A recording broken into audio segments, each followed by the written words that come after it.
Welcome to episode number 27 of the Between Two Brands podcast.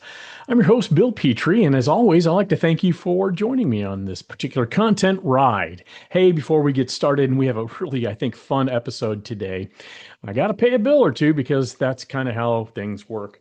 In 2025, your clients are looking for more than just a product with a logo on it. They're looking for rock solid merchandise solutions that are more than just innovative. They're going to be used for months and even years to come. Let me introduce you, or maybe in some cases reintroduce you, to the good folks over at Coaster Stone. They are the original manufacturer of absorbent stone coasters, which unmatched durability, quality, and gorgeous edge-to-edge decorating that allows your creative designs to come to life in vibrant, full-color detail. Since 1983, Coaster Stone has set the standard when it comes to delivering retail-inspired experience to any client function. Instead of boring and plain packaging, who wants that? How about packaging options that are customizable? Coaster Stone delivers value far beyond the product itself. Also, did you know they manufacture their pinback buttons right here in the good old USA? Well, they do, and they are the ideal, cost-effective, and fun pieces of branded merchandise around.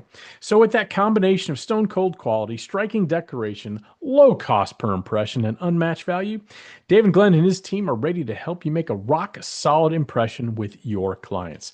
Email them at promo@coasterstone.com to start your next project today. It is sometimes weird doing this podcast section, the beginning section, by myself, wondering what I should talk about, how I should emote certain things. And especially when there's not a lot going on in the promotional products industry, other than there's a giant event every week. Jeff Franklin and I talked about that last week, kind of dissected maybe that's a challenge facing the industry, that there's so many events. So I don't want to regurgitate that or revisit that. Gosh, regurgitate is such a disgusting word, isn't it? Don't want to revisit that because that would be redundant. So I just thought maybe some industry quick hits, some things I've noticed happening in the promotional products industry you might be interested in, you might not be. Who could possibly say? I wish we knew. Number one, Melissa Ralston joins PPAI as their chief marketing officer. I love this move, quite honestly. I think that an organization like PPAI that is functioning to serve and bring value to membership like you, membership like me, to have a forward-thinking person like a Melissa Ralston as a chief marketing officer in that role of a chief marketing officer makes all the sense in the world. And I think she's going to bring her experience from the promotional products industry right into the not-for-profit world, which is where PPAI lives. And so super great hire by Ellen Tucker, Drew Holmgreen, and the team there.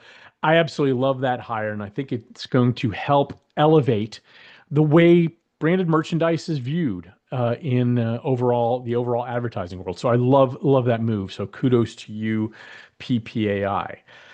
This is something I noticed on PPAI Media. Thank you to Josh Ellis, who heads that department, does such a great job. An article on immigration crackdowns are impacting the promotional products industry. Don't want to get into a political discussion here because, frankly, I don't have the patience for it, and frankly, I don't care to share my opinions on it, to be very honest with you. But it's really starting to impact some people in the promotional products world. PPI had to part ways with a respected staff member. And there are some other companies that have had to make some staffing decisions based on the immigration crackdowns by the Trump administration. And sometimes those are very heartbreaking to see. Sometimes it's hard to know really why people are being deported and what's the rhyme and reason. It's a little confusing to someone like me. But one of the things and I really took from this article is because things are moving so fast. I think that's one of the challenges I see. Things are moving so incredibly fast with these sweeping changes. Is that someone's advice was get an immigration attorney on speed dial because things are happening that fast. And I thought that was a really, really strong piece of advice because I have a feeling a lot of this is going to be tied up in court for some time to come. Tariffs, we're starting to get a little clarity. Now, I'm recording this a little early. I'm recording this on July the 8th. And this isn't dropping until the 18th. So 10 days from now, things could change wildly. I'll get to why I'm recording it early here in a minute. But we did get some clarity. Vietnam is going to have tariffs of 20%. And then we got more uncertainty as threatening letters were sent informing a lot of countries on new tariffs. Japan and South Korea come to mind. And the deadline on those reciprocal tariffs have been extended again to August 1st. I am so tired of tariff talk, and I have a really bad feeling that as long as this administration views tariffs as a weapon to equalize things in terms of the trade deficit, it's going to be this seesaw roller coaster experience that we're all trying to navigate. And it's every single one of us. It touches every single one of us. So I don't even know what else to say on that. So I'm just going to move on. And the last thing before I tell you why I'm recording early, everybody I'm talking to in the promotional products industry right now is tired and just tired, burning the candle at all four ends, not just two, running ragged, trying to serve all their clients the way they need to, and trying to maintain some sort of sense of work-life balance, which is incredibly difficult to do sometimes, especially when things are so busy. If people are overworked, they're over-evented, they're over-traveled. And I worry about that. I worry about that for people I know individually. Sometimes I worry about that for me. Worry about burnout. Worry about just hitting a point where, wow, I need a break. Need a break.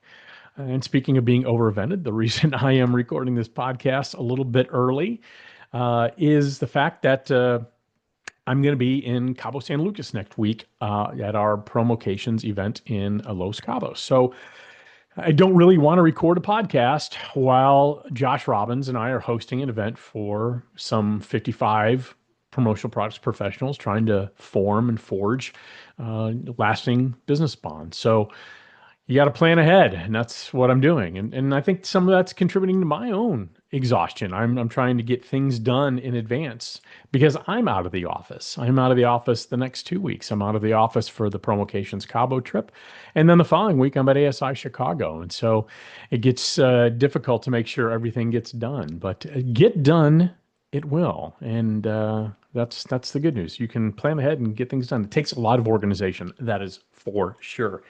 Before we bring on our guest, and I love our guest today, he is such a great, great dude. I think you guys will love it too. But I wanted to ask a question. Do you know what season it is? That's right, it's business valuation season. Now, perhaps you don't know what your company's worth. Maybe it's been a few years since your last valuation, and you need a benchmark to see if your company is increasing in value. Heck, you might just want to see if it's time to sell your business. Regardless of the reason, Jamie Watson and the experts at Certified Marketing Consultants, they have extensive experience in the world of branded merchandise and the financial knowledge necessary to provide a fact-based valuation of your business.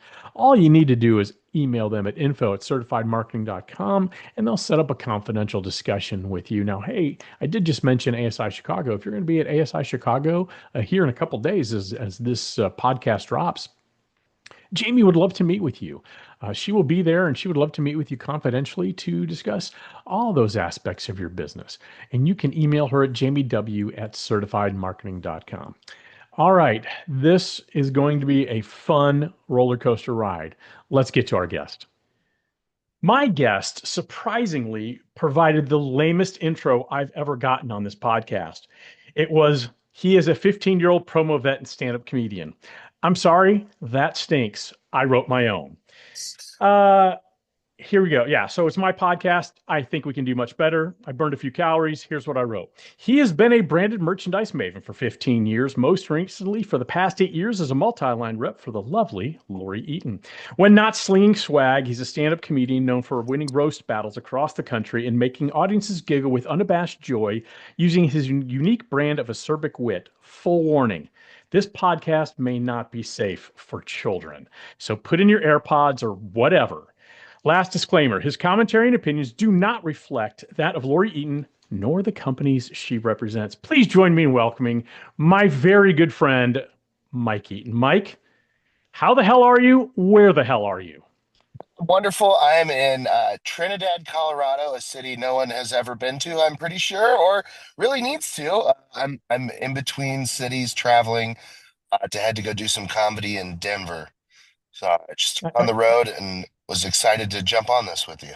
Well, thank you so much. And I think Trinidad is about 30 minutes from anywhere you wouldn't ever want to be. So uh, Yeah, you've made it. I just drove through New Mexico, and I don't know why we made a new one. The old one was fine. So, Yeah, the first Mexico is fine. I'm actually going to Mexico next week. Can't wait. oh, Or that actually, sounds when great. this podcast drops, I'm still in Mexico. I'm so Yeah. confused. Anyway, Mike, do you have something you want, a couple things you want to talk about before I ask you some very easy questions? Because I want people to get a chance to know the Mike Eaton I know, the one you're afraid to share. Will say one thing that I've noticed in promo and that I don't think gets talked about enough is that the people who are good in this business on the supplier side, on the distributor side, on the end user side are not and have never been price conscious. I think that there is a giant swath of this business on every side of it that is in this perpetual race towards the bottom with pricing and supplier rebates and EQP and all of these things that they're trying to pretend that they love the free market while they essentially create all of their ways of messing with the free market. And we've created a giant chunk of unsellable plastic crap and this boogeyman of a customer that's terrified of a $5 or $20 or $200 product. I've watched people spend absurd amounts of money on merch that they know has a bonkers markup.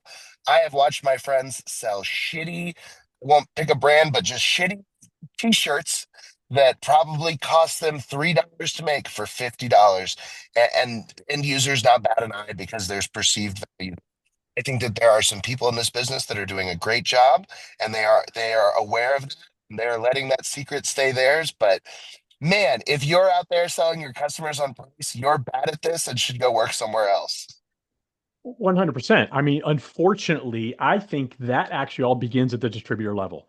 And as much as I don't want to sit here and call out distributors, please allow me to sit here and call out distributors. There's some good ones, the 15, 20, maybe 25%. And I do think the good distributors you're talking about, that's increasing. I do think we're getting better as an industry. But the other 70, 75%, all they're doing is slapping a logo on the cheapest plastic shit they can find and saying, I am a promotional products expert. And they're adding no value. And those are the distributors that are scared to death of a four imprint. And you know Amen. what? They should be. Because Yeah. four imprint does that better. They built a machine that is better than you slapping a logo on the same pen you've been doing for years and years and years. The people who aren't worried about 4imprint, the people who say, hey, I like the fact that 4imprint is advertising because it brings value to the industry, it brings legitimacy to our industry. So I think you're 100% right. I do think there's a trend now of not just sustainable merchandise, but merchandise that people will keep, that they'll use. It's not just going to be thrown away, or as Danny Rosen would say, brand fill. It's stuff that people actually want. It's interesting decoration methods. It's better cuts and better colors and more variety and higher quality. So I preach to the three or four listeners that we have, but absolutely you're right. So that's my one opinion that will get me in trouble when I'm talking. So I was just when I was thinking this, I was like, well, what are the things that I say at the bar at Eye Candy in Vegas that generally gets people to stop paying for my drinks? And Well, that's one of them. yeah, I have, thankfully, I've not set foot in eye candy in years because I don't want to get a contact disease just by walking through that den of vipers, man. It's so fun. I think the other opinion that I have is that the amount of storage equipment you bring to a trade show is inversely related to your level of success. If you show up Absolutely. with a trolley cart or something with wheels, you probably do about 1,000 a year gross in business. You're there because your Yeah. grandkids don't text back and you need someone to talk to. You know, last week on the podcast, I had Jeff Franklin from Headwear USA, and I think you know Yeah, Jeff. yeah. And we were talking about the over event. There's too many events in the industry, too many trade shows, and you hit on something that is the next part of that is it doesn't have to be there are certain things I do want to touch and feel. Apparel, I absolutely like touching and feeling. It's still the one thing, if I buy it on Amazon, and of course I do from time to time, I am pretty much 50-50. I'm going to return it. I don't like the feel, I don't like the fit and all that. But other things, I understand what a power bank does. I get that stuff. Our industry is so, and here's what people don't get. Either the people who aren't doing it well or the people who don't know about this industry or don't understand this industry. This industry is not about the product. It never has been. It never will be. It's about the relationships because people go to you and your mom as a multi-line rep because they like you, they trust you. They can get the same merchandise other places or Yeah. similar, very close to it. They come to you because the relationship you've cultivated, your mom's cultivated. Same thing with me as a business services provider. There are people who do similar things to me. Now, I could argue I do it better, and I would argue that, but that's beside the point. It's about relationships. It's not about all the crap you bring. I'm wrapping up as this podcast drops our promocations event in Cabo, and there's supplier and distributor one-on-one meetings. There's other things like that, but most of it's just hanging out and networking. We actively tell our suppliers, please don't bring product. Don't bring product. This is an opportunity for you to talk to someone on a human level. What kind of projects are they working on? How can you actually add value to them? But this isn't a time to talk about rebates. It's not a time to talk about free dinners and all that. No, this is a time to talk about how can we grow business together and build our relationships. Totally agree. 100%. I think one of the more nebulous but interesting concepts in comedy for me has been the networking aspect. And what's similar in promo is promo business is done by other promo people. All comedy business is done by other comedy people. Until you're at the levels where you've launched out of esoterica, you've become a household name. Most people, when you find out about your new favorite comedian and you go, it's incredible. I guarantee you there's someone on this podcast that goes, oh, have you heard of this Nate Bargatze? Nate grossed $187 million touring last year. So people are like, have you heard of this guy? Yeah, he's fucking massive. He's selling out everywhere. It's like, have you heard of this Kill Tony podcast? Yeah, it does 200 fucking million downloads. So it's like all these people that you've actually heard of, yeah, they're worth more than God. Like the level. But everyone that you haven't, they're still out there making a living and touring and booking shows, but it's all getting Absolutely. booked by other comedians that are around that level who are for those top spots. So the networking aspect of it, there's a faux pas that a lot of early comedians will make. We love telling our bits, we love doing our jokes, and when we're around non-comedians, it can be seen as a burden. Like, well, tell me a joke. Here, tell me something funny. Yeah, Well, I'm not at work right now, So exactly. so Yeah. there's that side. No, But it's an, go ahead. you get into a comedian conversation, those walls have dropped. There's a mutual respect, and sometimes you'll get to a place where you start running bits in conversation, where it's something you may have said on stage or something you know to be funny, something you've said before, and you will present it as effervescent or in the moment.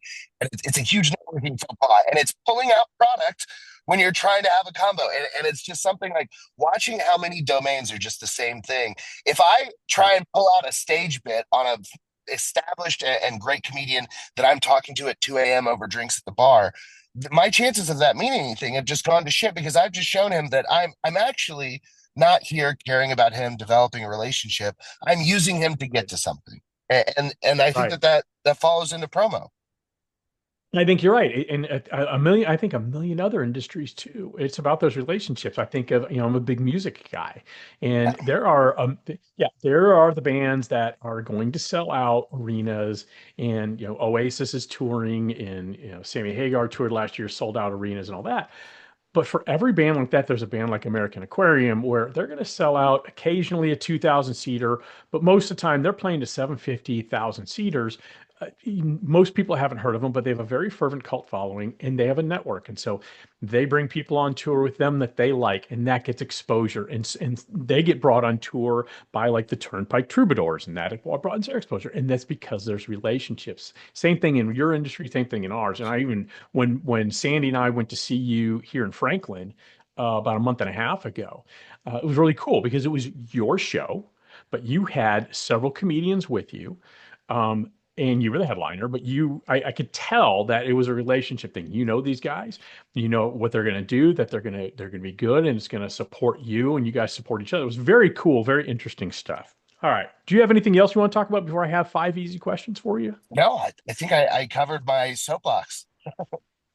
As Howard Stern would say, I think you said it all. Perhaps you said too much. All right. I have five easy questions for you. Have to get my spectacles on because I'm of a certain age. All right. Perfect. So let me get this straight. You sell branded merchandise by day and destroy people's self-esteem on stage by night. Do distributors actually know that their mild-mannered multi-line rep moonlights as a verbal assassin, or do they just think you're really passionate about tote bags and trauma? One of the things that's started to happen over the last few years is that people have seen me in comedy stuff and then recognized me in promo from it. But truth be told, more than any celebrity in the comedy world, my mom is the celebrity that gets me recognized the most because it's something where when you're very close to it, like I've always known my mom was a hard worker, and some of the first jokes I ever made were doing impressions of her when she was working for Alpha back in the day. She had a cell phone and a BlackBerry and would try to be using both while driving. I would be doing an impression of that to her friends or to her family, and she would stop. And that was where it started. But watching how much my mom has really developed into such a massive piece of the industry and such a well Yeah. respected person that I honestly try to keep the comedy under wraps because my mom is the sweetest lady. She spends her free time making kits for the homeless. She donates to the poor. She goes to church. And then I'm out here talking about my genitals to anyone who will listen. So it's a stark Yeah, I, contrast. I I can honestly say, after seeing your show in Franklin, I know more about your genitals than I ever would have imagined. But hey, you know what? It's kind of in the file of Mike Eaton in my head. Speaking about your mom is lovely. I've known your mom a long time. She sent me. I'm wearing one of shirts. This is a nice Perry Ellis shirt I'm wearing right now, and she is just one of those salt of the earth people and always has this super chill vibe about her, which I dig. And you've inherited that. You have a very chill vibe, although I know how driven you are as you pursue your dream. You do have that thing from your mom. All right, question number two. So I talked about you do these roast battles, and I'm fascinated by that. What is the most savage roast line you've ever delivered? The kind that made the crowd erupt, the other comic visibly question their life choices, and maybe even a bartender whisper, "Damn, that was too far." Oh man, I have two. I think probably my favorite was a moment. I'll just stick with this one because the other one is probably a little too crass. But she was roasting. So the roast battles that I do, just to peel back behind the scenes. So we are given our opponent anywhere from a week to a month in advance, depending on the pomp of the actual Mm-hmm. event. And this was a huge event in Los Angeles at a venue called Jam in the Van. They're a huge music venue and comedy venue. And Yeah.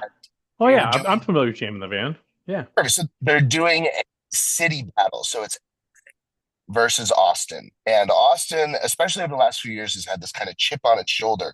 You know, we're a real city, and LA's like fucking grow up. So we went out there to battle them on their home turf. And going into my battle, we were tied 3-3 with each city having taken three battles. And the final battle was me versus a guy who's been on the TV show and is part of some of the most historic battles. And his name is Joe Urell. And Joe Urell has cerebral palsy. And he is in a wheelchair and has a speech impediment and is very much visually afflicted by his disease. Multiple people had turned down battling him because making a joke about someone with a disability, especially in Los Angeles, can Yeah. be pretty tricky. And I came out and I said that Joe is actually surprisingly good with children. That's why his hands are always doing little bunny foo foo. And did the little CP hands. And I got a big one, but so we're going back and forth, and at one point, Joe makes a very good joke about me being fat in some way, shape, or form, and my closing joke was, I asked Joe, how do you deal with being an alcoholic who was adopted, so his birth parents didn't even want him? I mean, you don't even know how you have the strength not to commit suicide. And Joe turned to me and said, "It's time not a woman." And I did the voice, I did the impression, and first half of the crowd just visceral noises. And then I gave them the double guns and flipped them all off. And I said, "You not laughing isn't going to fix him." And they turned the room and they laughed, and I won the battle for Austin. But it was one of those things where in any other circumstance, that kind of mean and punching down would be truly terrible. But in that specific arena, it's a sign of respect. I'm using my joke writing ability about the subject of Joe. I don't mean Yeah. harm. I'm not there to make him look bad. I'm not there to do anything. He doesn't really want me to kill myself either. What we did want to Right. put on a great battle, and that video had 6.5 million views. So pretty cool Yeah, stuff. I've seen that video, and it's when it first starts, it's tough to watch because you're looking at you who have all your faculties and all this, and you see Joe who clearly does not. And let me ask a follow-up question. I would assume he would be, as a comedian, as someone who's participating in a roast battle that he wants to be in, he would be pissed off if you didn't bring your A game. It would Yeah. really piss him off as a professional. Yeah. There's there's absolutely been so, and it depends on the person because we do talk beforehand and we exchange information and we say, "Hey, here's some stuff about me. Here's some just biological Here's stuff facts." off limits. Is there stuff that's off limits? Yeah, and some people do. I personally am of the mind that nothing is off limits because if you can write a joke that is going to make me laugh, then go for it. It's Yeah. not a thing I'm super public about, but I'm divorced, and about 3 weeks after my divorce, I was in a roast battle, and it got brought up. Well, it's just one of those things where, like, if you can make it funnier than it is me, Hey, then you just absolutely. No, that's great. All right. I'm actually going to get serious. I don't do that very often on the podcast, but I actually do have a serious question for you. Comedy isn't exactly the smoothest career path. Most people quit after long before they get traction. Let's face it, the road to making it in comedy is paved with drink minimums, unpaid gigs, and existential dread. Have you ever thought, maybe I'm done? And what made you ignore that voice to keep going? Because you've been doing this almost 8 years now. yeah. I will tell you this. There has never been an inkling of a moment where I wanted to quit comedy. There have been frustrations. There have been certainly a lot of unpaid gigs and existential dread and drink tickets, but there has never been anything that pushed me over the edge of quitting or not wanting to make it. And I think that that is because I know that comedy is my true calling. Everywhere else that I've been and everything else that I've done, there have been pieces of it that felt right. And there's groups that feel great. And like in promo, there are people like you that I'm genuinely excited to see and want to talk to and are excited and fill my cup. But the conversations that I can have about promo and even a podcast that's exciting and engaging and fun like this doesn't hold a candle to 1 minute on stage. Sure. And that feeling is so intoxicating. I can't say that I'm really like a workaholic or driven or ambitious as much as I am a dopamine fiend that has found the purest and cleanest, most efficient way for me to achieve that. But I will say this that there have been a lot of sacrifices that I've made in comedy, and there's been the difficult choices of when I was 6 months in, I gave away about 80% of my belongings to other comics, sold the rest, stuffed the rest into a car, and drove sight unseen to move in with a guy I hardly knew. To take a job with another guy that I had only known for a couple of years to try and pursue this dream in LA. And I didn't even have a little bit of hesitation because I knew that betting on me in that domain was something that was Yeah. worth doing because all of the people that I've watched bet on them in their domains. And so I Yeah. think that the same thing that's true for me in comedy should be true for those in promo because I've met those people in promo that have a genuine passion for helping others. And like you said, 100%, that business is 0% about products. Yeah. There's products exist, but there's 85 suppliers making the exact same widget in the exact same Yeah. factory in Shenzhen. So like really Yeah. it comes down to that conversation and people that are out there to help people and find a way to bring their unique talents and abilities to their highest calling. I don't think you can get a message to quit that. You can find another way around, you can find another way over that hill, but nothing tells you to stop moving forward. I love that. And I love that you learned earlier to bet on yourself. It took me till I was 50 to bet on myself. And we just celebrated Brand of Eight, just celebrated 5 years. And Yeah. and so I love that whole thing, bet on yourself. So that's kudos to you. Last question. before I have something quick. When you first started, I'm kind of guessing making it, you enter a profession, making it means something different than probably does now. So I'm guessing making it used to mean Netflix specials and sold out theaters. How has your definition changed along the way? So what does making it mean to you now? So the goalposts of what making it is constantly move for me in comedy because things that I thought were impossible and that I'd never achieve have become commonplace. My first paid show, I was 4 months in, and it was a fluke. I happened to be in town doing appointments for Lori in Houston, and a comedian in Houston had an opening on a show, and I made $8, and I still have that $8 in cash because I remember Love posting it. about it. I said, this isn't enough to pay a bill, but it's a down payment on a dream. And that $8 has held true to that. But, making it sometimes means I pay my rent with comedy money rather than promo money or one of my other gigs that I do. Sometimes it means that, but really, there's no money in comedy until there's a lot of money. There's no fame in comedy until there's a lot of fame. So there's not really a goal. So my making it, I have the respect of my peers in the groups that I'm in, and I have the drive to write new and better material and new challenges and exciting events to look forward to. But for me, making it's kind of this. It's a very far off thing that will continue to be further and further off. I have met and worked with some of the most famous comedians in the world. And, one of the things, and not to put any words in anyone's mouth, but one of the things that I've noticed and admired most about Shane Gillis, who's an unbelievable comedian and has really been thrust into the public eye with his show Tires and some of the stuff, when he moved to Austin and brought a lot of his podcast group with them, a lot of the guys in his circles are becoming fast friends and peers of mine. And the few occasions where I've gotten to hang out with Shane, there's been some moments. We were hanging out at a bar in downtown Austin, and I'm with a large group, and two girls walk by, and they're standing off to the side of the bar. And one girl says to the other, "That's that guy from the Super Bowl commercial." And then the other girl goes, "Are you sure?" He goes, "Yeah." And then they sit there on their phones and they Google him. So they know who he is. They vaguely recognize him from a commercial. They look up, they find his name, they pretend to know his name. They go over. I watched the whole thing from Vantage Point. And what Shane did was he was having a beer with his friends, enjoying, smiled, took a picture with them, and was happy. He wasn't put off. It wasn't a trouble.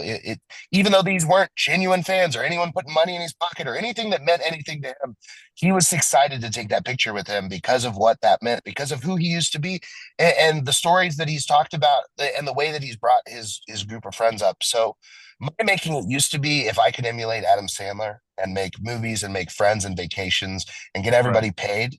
And I think my model is more to become a Shane Gillis or a Sam Talent, where I'm succeeding, I'm creating projects, I'm bringing my friends up, and I've still remained humble to the fact that, like, dude, I'm still just selling dick jokes. Like, at the end of the day, Uh, I'm not doing brain cancer. Just hey, No, but you're making people laugh. I will tell you, I laughed so hard when I saw you here. My wife and I still talk about it. We had such a great time watching you do comedy. And I think my favorite thing you said, that $8 doesn't pay my rent, but it's a down payment on a dream. That's something I don't think I've ever heard it put like that before. I absolutely love that. I will steal it without any sort of apology. So please know that I do. will reuse that. Okay, quick rapid fire. I just want the first thing that pops in your mind. Five quick things. Four, just four quick things that'll pop in your mind. Perfect. All right. Worst promotional product ever. Power banks under 1,000 mAh. That These little like emergency charge things for a while, and I saw a bunch of companies making Yep. them. And I was like, hey, fuck off. Okay. Either or. On stage in front of a high performing team, on stage in front of an audience, or standing and presenting in front of a high performing team of promo distributors. And I think I know the answers to this one. Stage always. Stage, stage, stage, stage, stage. Okay. 8 hours on your feet at PPI Expo or a 4 hour drive in an unair conditioned van when it's 100 degrees outside with people who've never been introduced to the concept of deodorant. Probably eight. I'd do eight. Unless the four Okay. hours is on the way to a gig.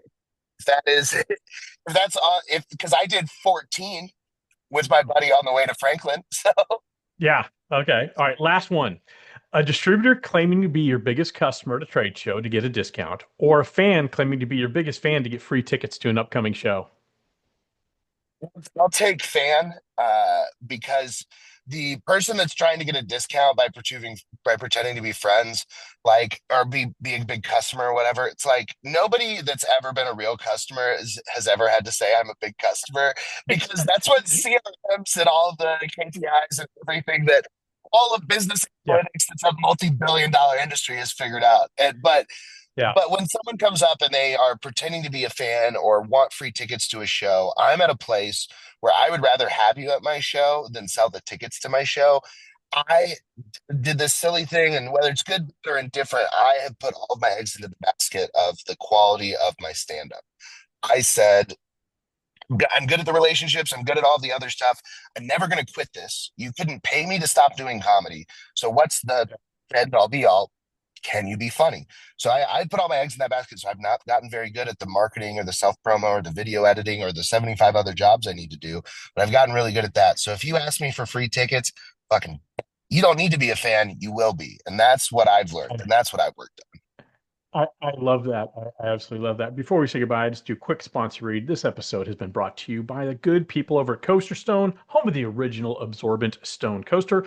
With that combination of stone cold quality, striking decoration, low cost per impression, retail packaging, and unmatched value, David Glenn and his team over at Coaster Stone are ready to help you make a rock solid impression on your clients. Email them at promo@coasterstone.com today. Mike Eaton, one of my favorite humans on the planet. Thank you so much for taking the time, jumping in. You're in your car, you're getting ready to leave 30 minutes from where you didn't want to ever be to somewhere it's pretty cool, which is Denver. So I hope you have safe travels, and thanks again. We'll have to do this again sometime. Absolutely. Thank you for having me, Bill. I appreciate it very much. And I hope I get to see you soon. Very soon, my friend. Take care. You too.